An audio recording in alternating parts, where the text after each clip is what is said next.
تو ہم نے اسی لیے فورم چھوڑ دیا ہے.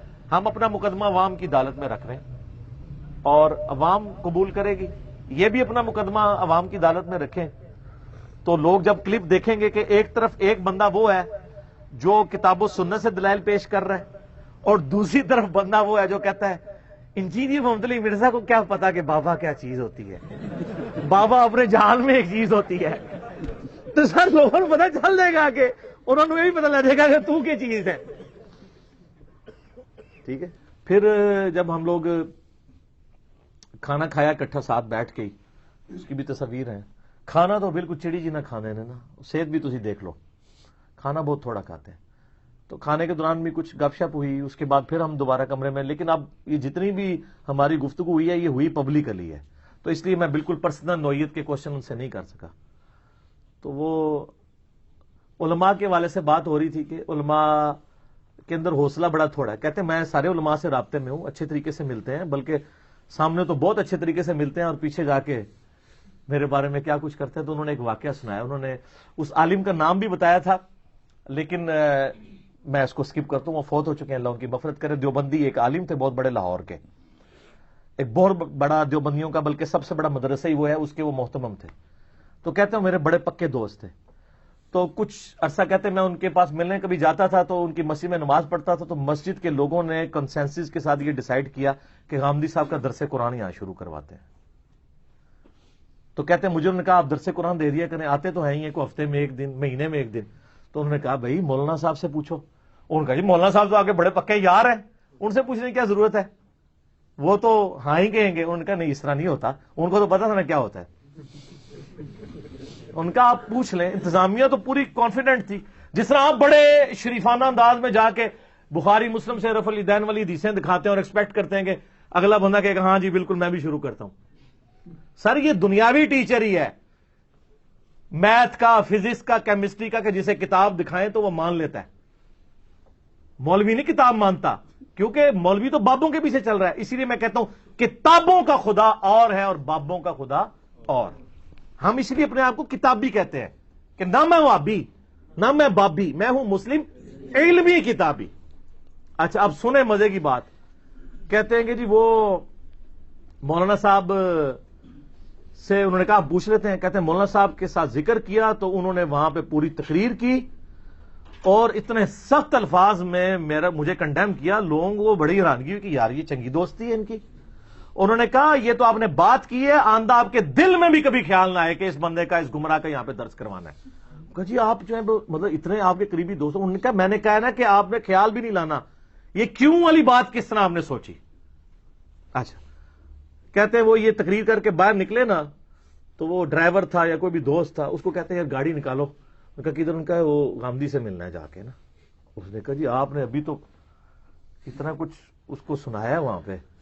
وہ کہتے ہیں وہ اپنی جگہ, یہ اپنا, یعنی مطلب یہ ہے کہ وہ کاروبار ہے. وہ جس طرح ہمارے کئی لوگ ہیں نا وہ کہتے ہیں اسمگلنگ اپنی جگہ, نمازیں داڑھی اپنی جگہ. اچھا وہ کہتے ہیں وہاں سے نکلے اور کہتے ہیں مجھے آ کے ملے, پہلے ادھر مجھے کس کیا, پھر ادھر کس کیا, پھر ادھر کس کیا, پھر جپی ڈال. کہتے ہیں تیری ایسی تھی تیسی پھیر کے آیا میں انہیں. یہ آپ دیکھ لیں کہ اپنے مفادات پہ وہ ضرب نہیں پڑنے دیتے. تیری ایسی تھی تیسی انہیں پھیر کے آیا, اس کے فوراً بعد وہاں پہ چلے گئے. جس طرح ہمارے یہاں پہ پولیٹیشین عجیب و غریب کام کر کے عمرے کے لیے چلے جاتے ہیں, ٹھیک ہے, اور وہاں سے پھر سیلفیاں بھیجتے ہیں تاکہ لوگ یقین کریں کہ یار دین کے ساتھ ان کا تعلق ہے. آپ اندازہ کریں. تو یہ ایک بڑا زبردست, یعنی اس میں ایک واقعہ تھا. اسی کے اوپر فیصلہ کروا لیں ان سے کہ ہم آپ کے مسلک میں آ جائیں گے اگر وہ سایہ نہ ہوا تو. مانے نا, یہ آپ کو کتنا عرصہ کہتا ہے جی کہ نبی علیہ السلام کا سایہ نہیں تھا, تو ہم نے اس کی بھی انجینئرنگ کر دی کہ یہ جو بال مبارک آپ زیارت کرواتے ہیں تو ان بالوں کے اوپر ہم ٹارچ روشن کرتے ہیں, اگر سایہ نہ ہوا تو آپ کی بات ٹھیک ہوگی. اور یا پھر وہ بال جالی ہیں, سارے جالی نکل آن گے, وہ بال نہیں جالی, کئی جالی بھی ہوں گے, ہمیں نہیں پتا, آپ کی بات جالی ہے. اچھا اس کا جواب بھی انہوں نے نکالا جی. کئی پھر مولوی میدان میں اترتے ہیں, کہتے ہیں ہم جواب دیتے ہیں اصل میں جب وہ جس میں عطر کے اوپر تھے نا اس وقت سایہ نہیں تھا, جب الگ ہوئے تیرے تو 295C میں لواں گا. تو یہ کہہ رہے ہیں کہ نبی علیہ السلام کے مبارک جسم سے بال ٹوٹ جائے تو اس کی برکات ختم ہو جاتی ہے. اس کی والی بات منحوس آدمی اوے منحوس. یہ مجھے اس نے کہا تھا نا ایک بندے نے, منحوس نے تم ہے, تیرا ہے عقیدہ. ہم آپ کو بتاتے ہیں سر, صحیح بخاری میں موجود ہے. ام سلمہ کے پاس کچھ تابعین اور صحابہ آئے تو انہوں نے نبی علیہ السلام کے بال مبارک ایک ڈبیا سے نکالے اور کہا کہ یہ نبی علیہ السلام کے مبارک بال ہے. ہمارے محلے میں جب کوئی بیمار ہو جاتا ہے تو وہ پانی پیالے میں بھیجتا ہے, میں اس میں ڈبو دیتی ہوں, اس کی وجہ سے شفا ہو جاتی ہے. سر یہ کتابوں کا دین ہے, تہاڈی کوئی شاید تہاڈے پلے نہیں. تہاڈا عشق رسول بھی 2 نمبر نکلیا. عشق رسول آ کے ہم سے سیکھیں. تہاڈی گستاخانہ عبارتوں پہ بولنا بھی 2 نمبر نکلا. تہاڈے بزرگوں نے بھی گستاخیاں میں کٹ ماریاں. ہوں ایتھوں آ کے لو, اج دی اسام الرحمن ایتھے ہے. اسام المہندس علی المفندین, المہندس ہو گئی ہے, ٹھیک ہے, علی المفندین, سارے سٹھے آئے وہاں پہ. بالکل یہ جھوٹ ہے. سایہ ہے, بال مبارک کا بھی سایہ ہے, اس کی برکات آج بھی ہے. ٹھیک ہو گیا. جزاکم اللہ خیر. بزرگوں کی عزت اس بات پہ تھی کہ وہ ہمیں نبی علیہ السلام کا راستہ دکھائیں. اگر وہ بزرگ نبی علیہ السلام کے خلاف تعلیمات دیں, ان کو چاٹنا ہے ہم نے. پھر تو آپ گوروں کو چاٹیں جنہوں نے آپ کو پرنٹنگ پریس بنا کے دیا ہے. دنیا کے سارے قرآن گوروں کے پرنٹنگ پریس پہ چھاپنے ہیں. آپ کا بزرگ تو پرنٹنگ پریس کا ایک جو ہے نٹ بولٹ نہیں ٹائٹ کر سکتا جب تک اس نے وہ علم نہ حاصل کیا ہو.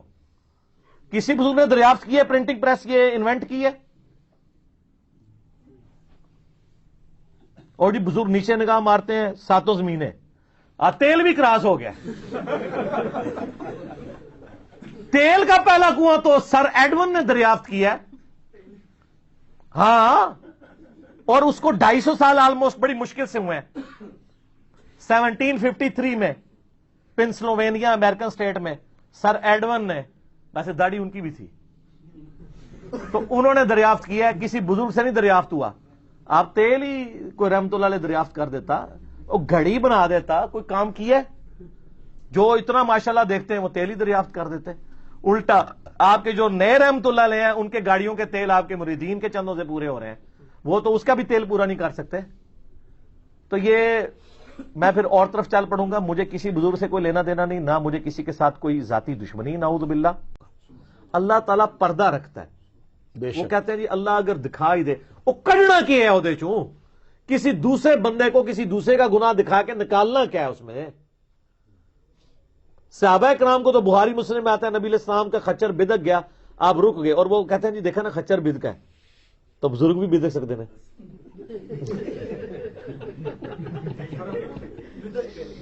سر وہ خچر اس لیے بدکا کہ بخاری مسلم میں حدیث ہے کہ جو عذاب قبر ہے نا, جن اور انسانوں کے سوا ہر مخلوق سنتی ہے, وہ ایسے ہے, وہ خچر بدکا ہے.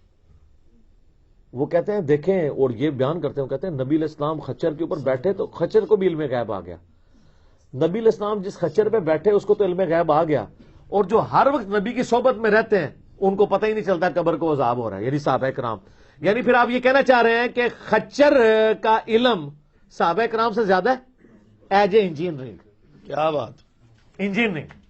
اور بھائی خچر کو اللہ نے ڈومین اس کی وہ رکھی ہے, جیسے پرندہ اڑ سکتا ہے کوئی بزرگ نہیں اڑ سکتا. اب تو ہم اعتماد سے کہہ سکتے ہیں نا, نہیں اڑ سکتا نا سر, ثابت ہو گیا, کئی دفعہ کر چکے ہیں. درود شریف تو ہر چیز کے ساتھ ہے سر. جنازے میں بھی درود شریف ہے,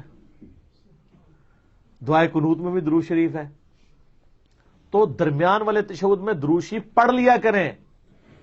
فقہ حنفی کا خوف نہ کھائیں, ان کی تو کہانیاں عجیب ہیں. ان سے جب کہیں وہ کہتے ہیں نہیں درود شریف اگر آپ نے پڑھ لیا تو سجدہ صاحب واجب ہو جائے گا. اور لاجک یہ دیتے ہیں وہ جی تیسری رکعت کا قیام فرض تھا تو فرض میں ڈیلے آ گیا. ڈیلے کیا آ گیا مطلب وہاں پہ اس نے کوئی یسو پنجو کھیلنا شروع کرتا ہے, نماز ہی پڑھ رہے ہیں نا, ڈیلے کیڑا آ گیا, ایک رکن سے دوسرے رکن میں جا رہے ہیں نا, ڈیلے آ گیا جی. کیونکہ ان کو بھی شرم آتی ہے کہ ہم درود پڑھنے والے کے اوپر سجدہ صاحب بتائیں گے تو لوگ ہماری بے عزتی کریں گے. وہ کہتے ہیں دروشی کی وجہ سے نہیں ہے, وہ ڈیلے ہو جاتا ہے. ادھر یہ کہانی کرائی ہوئی ہے. اس میں آتا ہے کہ حضرت موسیٰ علیہ السلام بھی دل میں خوف کھا گئے کہ اب میں کیا کروں. تو ہم نے موسیٰ کو وحی کی کہ یہ عصا پانی پہ مار راستہ بن جائے گا. تو خود کو نہیں تھا مار لیا انہوں نے سر، ان کو یہی پتا تھا کہ یہ عصا صرف اژدہا بنتا ہے، ان کو یہ نہیں پتا تھا کہ اس سے یہ بھی ہو سکتا ہے. اور سر وہ کر بھی لیتے، ہونا کچھ نہیں تھا، اس لیے کہ اللہ کا امر نہیں تھا. یہ سوئچ آپ آن کریں اور کرنٹ نہ ہو بیچ میں، تو جتنا مرضی سونا سوئچ لگا دو کچھ نہیں ہوئے گا. کرنٹ ڈیوائن سپارک تو اللہ کا ہے نا. موسیٰ علیہ السلام چاہے جتنی بار مرضی سوٹا مار دے رستہ نہیں سی بننا جب تک اللہ نے اجازت نہیں دینی تھی. تو سر جب معجزات کا یہ حالت ہے، بابے کتنے تو سر کھنگ کے ایک بار کھنگ کے کہو کہ مرنے سے پہلے اے مسلمان کر لے اس پہ غور، کتابوں کا خدا اور ہے، بابوں کا خدا اور جب غور کر لے تو ایک دفعہ جھوم کے کہنا ہے نہ میں وہابی نہ میں بابی، میں ہوں مسلم، علم کتاب. ٹھیک ہو گیا جی. جزاکم اللہ. نیکسٹ کوشچن ہے حضرت امام ابو حنیفہ رحمۃ اللہ اور حضرت عبد القادر جیلانی رحمۃ اللہ سے متعلق مشہور ہے کہ 40 سال تک عشاء کے وضو سے فجر کی نماز پڑھتے رہے. کیا یہ واقعی درست ہے؟ اس کو تو میں بعد میں ڈسکس کرتا ہوں. ہمارے تو بزرگ جو ہیں وہ، آپ کے بزرگ تو 2 نمازیں ایک وضو سے پڑھتے تھے نا. ہمارے یہاں ایسے بزرگ ہیں جنہوں نے کئی دفعہ ایک وضو سے 4 نمازیں پڑھی ہیں. ملکین ہمارے ملک صاحب، مغرب سے پہلے ان کا مشورہ ہے، پتہ نہیں انہوں نے عمل کیا ہے کہ نہیں، ان کا مشورہ ہے کہ مغرب سے آدھا گھنٹہ پہلے وضو کریں، ظہر اثر کو جمع کریں، اور جیسے ہی مغرب کی اذانیں شروع ہوں مغرب عشاء جمع کر لیں. ظہر و اثر جمع تاخیر اور مغرب اور عشاء جمع تقدیم. اللہ اکبر. اور ایک اور بھی آپ کو بتاتے ہیں، آپ کے بزرگ تو عشاء کے وضو سے فجر پڑھتے تھے، ہم آپ کو مغرب کے وضو سے بھی فجر پڑھوا سکتے ہیں. آپ فجر سے آدھا گھنٹہ پہلے اٹھیں، مغرب عشاء جمع کریں، پھر اسی وضو سے فجر پڑھ لیں. سب کہانیاں ہیں بھائی، اس طرح نہیں ہو سکتا.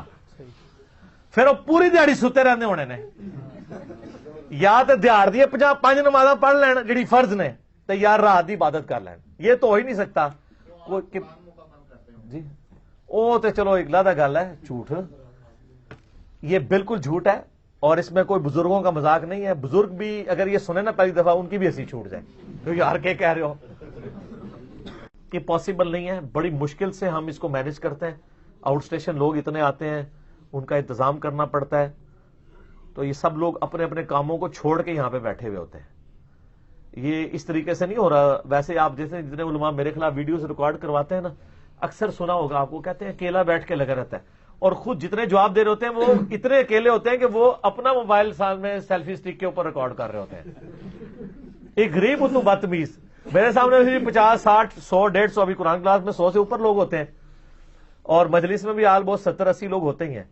تو وہ جواب مجھے دیتے ہیں، کہہ رہے ہیں اکیلا بیٹھ کے لگا ہوتا ہے، اور جو جواب دے رہا ہوتا ہے نا وہ خود بالکل ہی اکیلا ہوتا ہے. اس کے بعد ریکارڈنگ والا بندہ بھی نہیں ہوتا. تو اس سے آپ ان لوگوں کی حالت دیکھ لیں. اگلا سوال ہے علی بھائی، امام ابو حنیفہ رحمۃ اللہ علیہ سے متعلق مشہور ہے کہ ان کو لوگوں کے گناہ دھلتے ہوئے نظر آ جاتے تھے. دوسری طرف صحابہ کرام رضوان اللہ علیہم اجمعین کو نہ عذاب قبر نظر آتا تھا اور نہ ہی لوگوں کی آخرت سے متعلق کچھ دکھائی دیتا تھا. آخر یہ کہانیاں فضائل اعمال جیسی اتھینٹک بک میں کیوں درج کی؟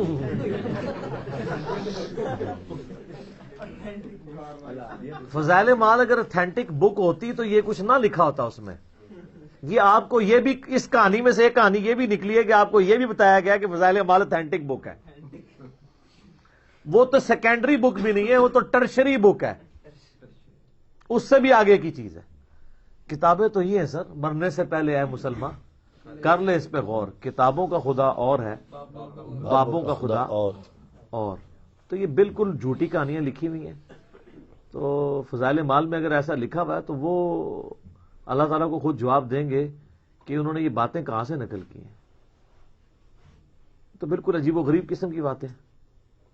تو ہم ان چیزوں کو صحیح نہیں سمجھتے. بالکل ٹھیک ہوگا. اگلا سوال ہے علی بھائی، 1965 کی جنگ میں بزرگان دین نے انڈیا کے بموں کو قبر سے نکل کر کیچ کیا تھا، اور 1971 میں یہ بابے کہیں بھی نظر نہیں آئے. اس کے متعلق تھوڑا سا آگاہ کریں. 71 میں ان کا انڈیا والوں کے ساتھ سمجھوتا ہو گیا تھا.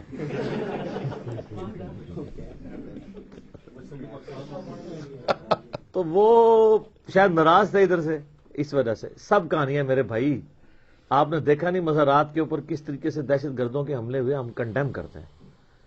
لیکن اس کے بعد یہ لوگ پریس کلب کے باہر احتجاج کرتے رہے کہ اولیاء اللہ کی مزارات کی حفاظت کی ذمہ داری گورنمنٹ لے. تو کل تک تو اولیاء اللہ آپ کی حفاظت کی ذمہ داری لیتے تھے, اب اولیاء اللہ کی حفاظت آپ کروا رہے ہیں. تو یہ میرا خیال ہے کافی آپ کے لیے اس شر میں سے یہ خیر نکلا کہ آپ کو یہ بات سمجھ آئے کوئی ایسا نہیں کر سکتا. ٹھیک ہے, لیکن آپ لوگ کیا کرتے ہیں, لکھا ہوتا ہے نماز کا طریقہ, اندر بزرگوں کا طریقہ لکھا ہوتا ہے. میں نے آپ کو بتایا نہیں ہے کہ بار شریعت میں نماز والے چیپٹر میں وہ ساری حدیثیں لے کے آئے ہیں نماز کے فضائل پہ, طریقے پہ کوئی نہیں لے کے آئے بخاری مسلم سے, کوئی طریقہ ان کے خلاف تھا. اور پھر ساتھ ایک لکھا نوٹ, ہمارا مقصد احادیث سے نماز کے طریقے کو ثابت کرنا نہیں ہے, ہم تو برکت کے لیے حدیثیں لکھ رہے ہیں, رہا طریقہ تو ہمارے بزرگ پہلے ہی کام پا کے ٹر گئے نے. تو لہذا وہ کام پی گیا ہے, سانو بھی وہ کام پی گیا ہے, اسی انہیں اپنے اس کام تو نہیں ہٹنا. ٹھیک ہو گیا بھائی اگلا سوال ہے کہ اگر ایک بزرگ بزرگ جو ہے وہ دوسروں کا روحانی آپریشن اگر کر سکتے ہیں تو اپنے بچوں کا ختنہ ڈاکٹروں سے کیوں کرواتے ہیں, اور خود بلکہ اگر یہ بیمار ہوتے ہیں تو اپنا علاج کروانے کے لیے اچھے سے اچھے ہاسپٹل میں جاتے ہیں. یہ کھلا تضاد نہیں ہے؟ ہاں جی, یہ کھلا تضاد ہے نا جی. یہ تو انہی سے جا کے پوچھے نا کہ آپ لوگ بائی پاس کرنے والے بابے ہیں, آپ لوگوں سے ختنہ کیوں نہیں ہو رہا؟ اس لیے نہیں ہوتا کہ ختنہ آپ کو نظر آ جانا ہے, ختنہ نظر آ جانا ہے. بائی پاس کوئی دیکھ نہیں سکتا, اندر کر دیا کہتے ہیں ہو گیا. میں نے آپ کو اپنے دوست کا واقعہ سنایا تھا نا, وہ میرے آفس کا کلیگ ہے, انجینئر ہے, الیکٹرانکس میں کی ہے, میرا سب آرڈینیٹ. ایک دن مجھ سے چھٹی لینے آیا, کہتا ہے جی وہ ابا جی کو ڈاکٹروں نے بائی پاس ریکمینڈ کیا ہے, تو لیکن ان کو پتہ چلا ہے فلاں جگہ صادقہ آباد کے پاس کوئی بابا جی بیٹھتے ہیں تو وہ روحانی آپریشن کرتے ہیں. میں کہ یار پڑھا لکھا آدمی ہے تو. کہتا جی کیا کریں, ابا جی کے ساتھ مجبوری ہے, جانا ہے. ڈائیووں میں سیٹیں وغیرہ بک کروائیں, اور 3-4 دن کے بعد جب واپس آئے میں نے کہا بھی کیا بنا؟ کہتا ٹھیک ہے ہونا کیا تھا, کچھ بھی نہیں ہونا. کہتے میرے ابا جی نے کہا, انہیں پیسے مانگ لے 7-8 ہزار روپیہ.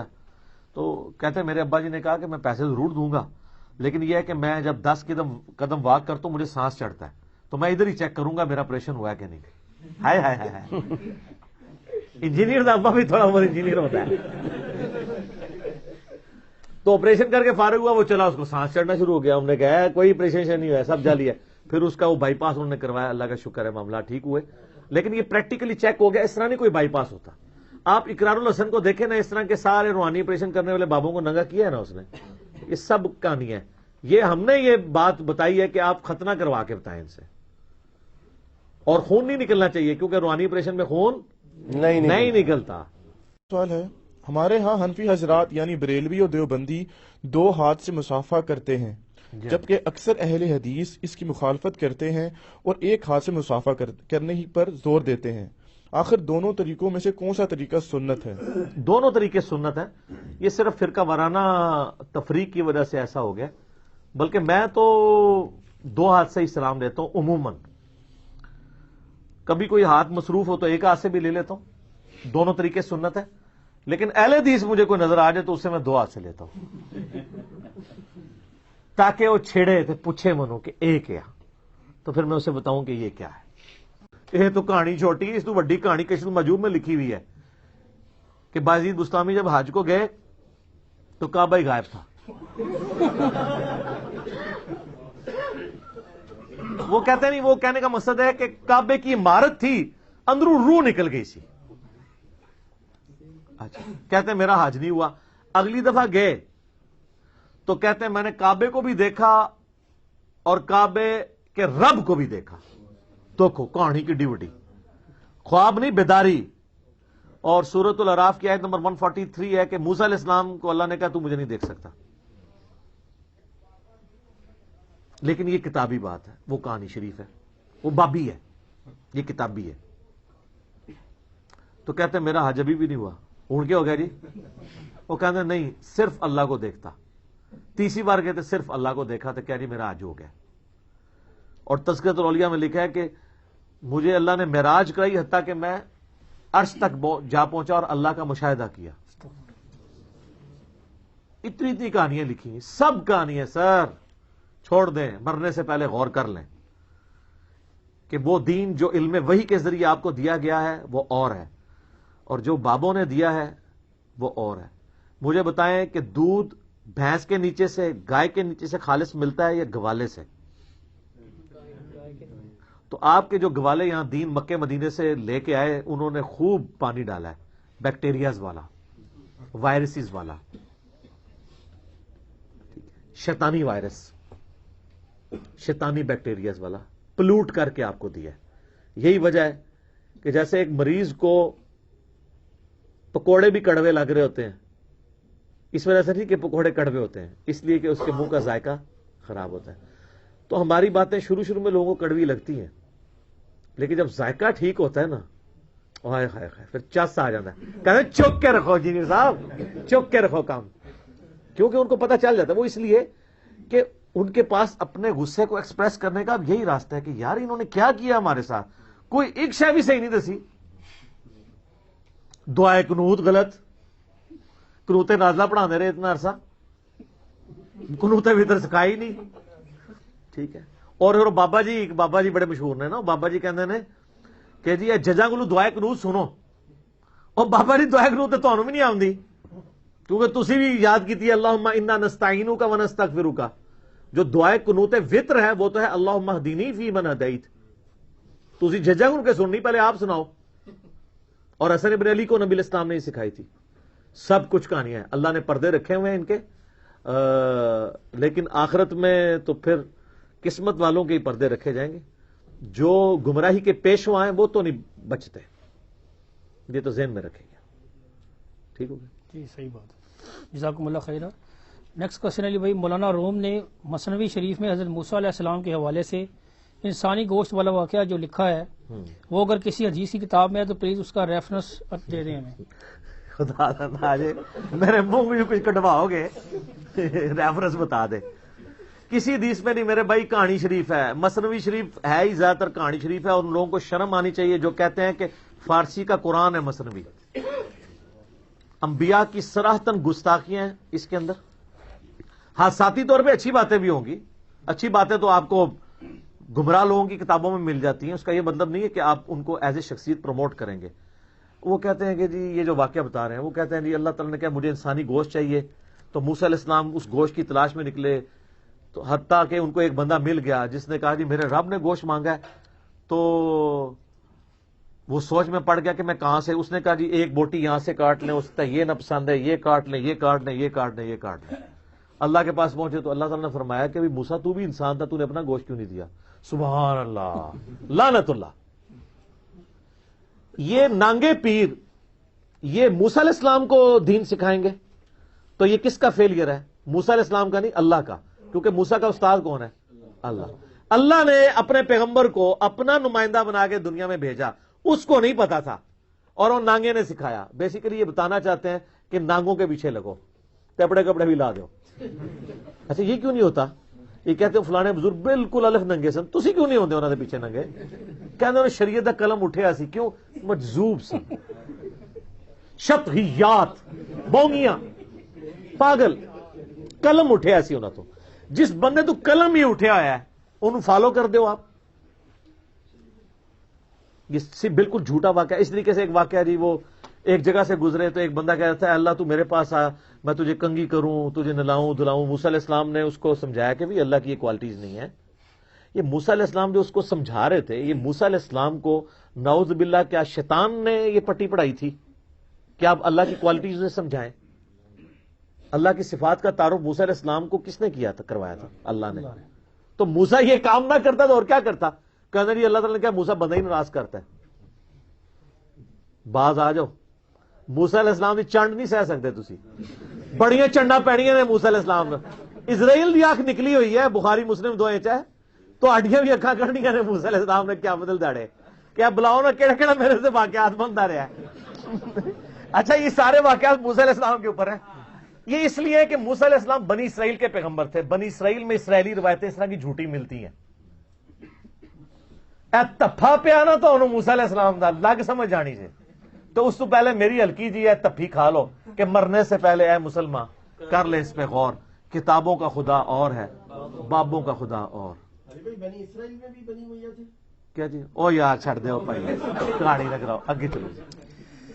نیکسٹ کوشچن ہے، بعض بزرگوں کا دعویٰ ہے کہ درود شریف کی کثرت کرنے والے کا کفن مرنے کے بعد بھی میلا نہیں ہوتا، اگر یہ بات درست ہے تو روزانہ کتنی مرتبہ پڑھنے سے یہ فضیلت حاصل ہو سکتی ہے؟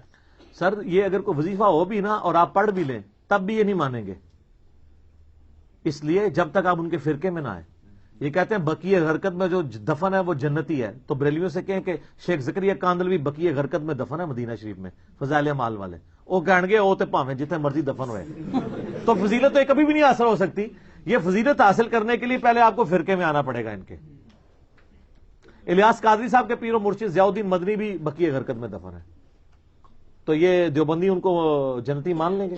ناٹ ایٹ آل، کبھی نہیں مانیں گے۔ بتانا چاہتے تھے کہ اس پہ سختی ہے، ان میں اختلاف نہیں اب ملتا۔ ادھر بھی پھر میں ہی صحیح ثابت ہوں گا کہ آپ وہ والا طریقہ اڈاپٹ کریں گے جو نبی علیہ السلام نے، غامدی صاحب نے خود لکھا ہے کہ رفع الیدین سے نماز پڑھنا اعلیٰ ترین درجہ ہے اور سب سے لوسٹ ہے بغیر رفع الیدین کے، یہ انہوں نے لکھا ہے۔ نہیں، لیکن اختلاف تھا، وہ سر رک جائے نا سورہ فاتحہ میں تو اختلاف شاہ جی، میں تمہیں مجھ ہٹ دے تھلے لے کے جا رہے ہیں، تسی مڑ مڑ اتنے وڑتے پیو، تسی گل نو سمجھو کہ غامدی صاحب ہی تو کہہ رہے ہیں کہ رفع الیدین کرنا اعلیٰ ترین درجہ ہے، تو میں یہی تو کہہ رہا ہوں کہ مسواک سے جانا، پیلی چپر پہننا، پگڑی باندھنا، ادھر تو آپ کو سنتے ہیں اعلیٰ ترین درجے کی یاد آ رہی ہے، رفع الیدین پہ آپ کی کھوتی مر رہی ہے کیونکہ آپ فرقے کا شکار ہیں۔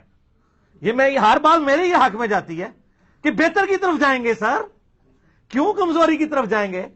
شاہ جی آپ کو کوئی کہے کہ آپ جو یہاں پہ بال بیچ رہے ہیں یہ 10 روپے کا بکے گا اور یہ سرائل عالمگیر جا کے 50 روپے کا بکے گا، تو آپ کہیں گے دونوں طریقے ثابت ہیں۔ ہاں کیا کرو گے؟ نام کی پھکی شاہ جی تواڈے سے میرے کو بڑی پھکیاں نے، اس طرح وچ نہ بولیا کرو تسی، ٹھیک ہے؟ اگے ٹرو جو سوال، لیکن آپ ساتھ ایک مہربانی کریں کہ آپ اپنے ساتھ حنفی، مالکی، شافعی اور یہ ساری چیزیں لگائیں، لیکن اس سے پہلے میرے نبی کا نام لگا دیں گے تو انشاءاللہ ساری نسبتیں خود بخود ہی ڈیلیوٹ ہو جائیں گی۔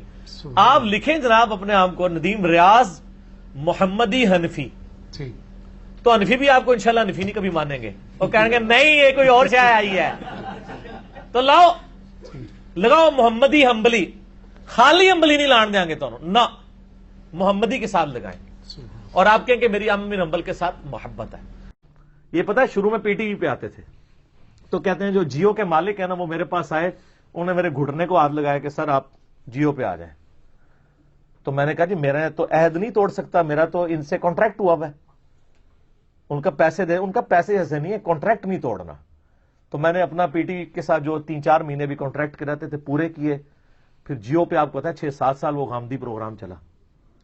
کہتے ہیں پھر جب چلا اور ہلچل مچنی شروع ہوئی تو علماء پہنچ گئے جیو کے مالک کے پاس، کہتے ہیں وہی مالک جس نے گھٹنوں پہ ہاتھ رکھ کے میرا پروگرام شروع کروایا تھا اسی نے آگے گھٹنے پکڑے کہ سر میں مجبور ہوں۔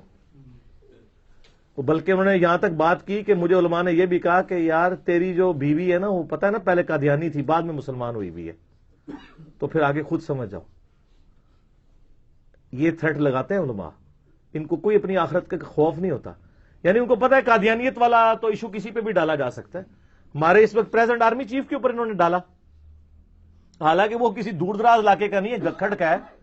آپ گکھڑ چلے جائیں لوگوں سے پوچھ لیں کہ ان کے جو خاندان کا بلٹ اپ ہے وہ دیوبندی اور بریلویت کے ایک درمیان ہی ہے، خود تو کوئی اس کا کوئی ایسا معاملہ نہیں ہے، اب باؤ اجداد میں وہ الگ بات ہے۔ تو یہ فوراً، اور آرمی چیف پہ جب الزام لگا تو وہ عمرے پہ فوراً چلے گئے، وہاں جا کے انہوں نے سیلفیاں لی، گھر محفل میلاد کروا کے گلی محلے کے مولویوں کے ساتھ سیلفیاں بنوا کے انہوں نے فیس بک پہ ٹائی کے پائی منو سرٹیفکیٹ دے دو اسلام کا۔ تو جس ملک کے آرمی چیف کو علماء سے سرٹیفکیٹ لینا پڑے ایمان کا، وہاں میری اور آپ کی جان کہاں پہ محفوظ ہے؟ تو یہ تعریف کن لوگوں نے کی ہے؟ تو سر ایک بار جھوم کے کہیں نا، پھر نہ میں وابی نہ میں بابی، میں ہوں مسلم علمی کتابی، جھوم کے یہ کہنا ہے۔ وہ جو دوسرے والا نا وہ جھومے بغیر کہنا ہے، آرام سے داڑھی کو ہاتھ لگا کے کسی کی ٹھوڑی پکڑ کے کہ مرنے سے پہلے ہے مسلمان کر لے اس پہ غور، کتابوں کا خدا اور ہے بابوں کا خدا اور، ٹھیک ہے؟ تو اچھا یہ میں مزاح کے انداز میں آپ تک میسج اس لیے کنوے نہیں کرتا کہ مزاحیہ پروگرام چلانے والے میری تعریف کرنا شروع کر دیں کہ انہیں بھی ایک تھیٹر لایا ہے۔ سارے تھیٹر نہیں ہے، یہ ریئل گلان ہے، یہ اوریجنل باتیں ہیں، اور اس کے اوپر آپ کی آخرت ڈیپینڈنٹ ہے، اور آپ کو مفت بتائی جا رہی ہیں۔ سر یہ پیسے لے کے بھی آپ کو کوئی بتائے نا تو وہ بھی آپ پہ احسان کر رہا ہوگا، کیونکہ ہمیشہ کی کامیابیاں مقدر ہونے والی ہیں انشاءاللہ۔ یہ تو آگے جا کے پتہ چلے گا نا، یا پتہ لگے گا یا لگ پتہ جائے گا۔ دعا کرو لگ پتہ نہ جائے، پتہ ہی لگے کہ ہاں یار میں صحیح ڈیسیژن کیتا سی۔ لگ پتہ گیا نا تو پھر کام خراب ہے۔ ٹھیک ہو گیا؟ جی